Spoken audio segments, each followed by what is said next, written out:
Hey everybody, Steve and I are outdoors, of course. We are working on a cool project. So we've planted a whole bunch of really interesting plants over the years, and then we walk away and we forget about them because we're doing the next set of really cool plants. And then we do get back to them and we check on them, and this one is one we're just really excited about.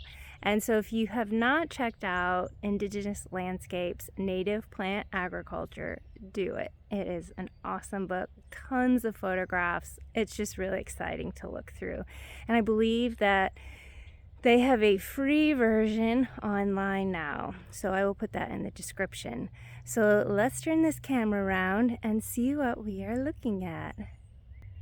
Okay, so this is the area we're working in.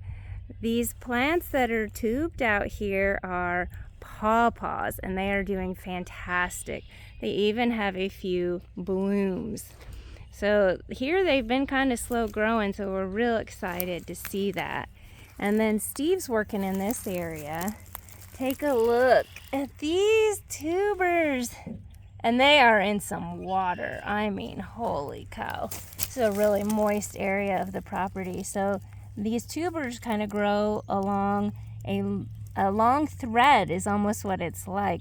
And I read it in Jared's book, which I'll also link to in the bottom or in the description. But they're like irregularly spaced Christmas lights, and that's kind of funny, but I think that's accurate. And so, any guesses?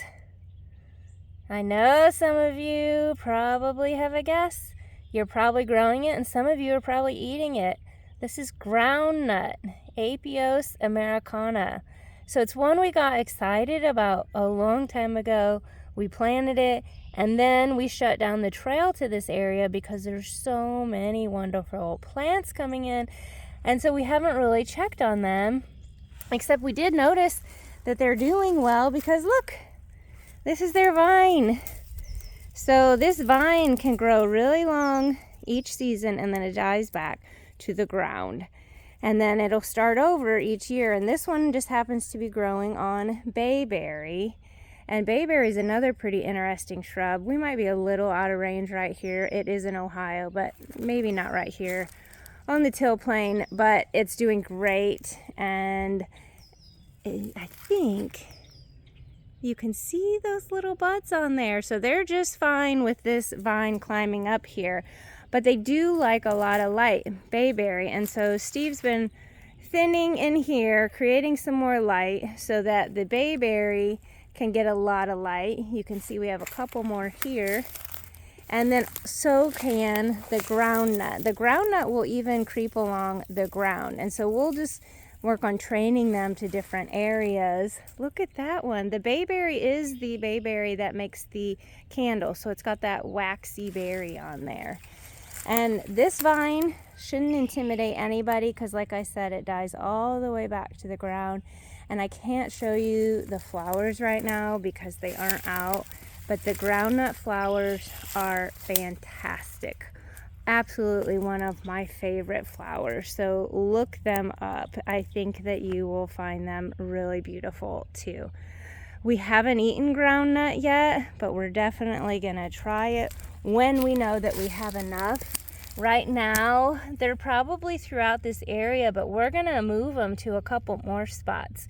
We were thinking about putting them around one of our ugly brush pile and having them grow over the top. Wouldn't that be so cool?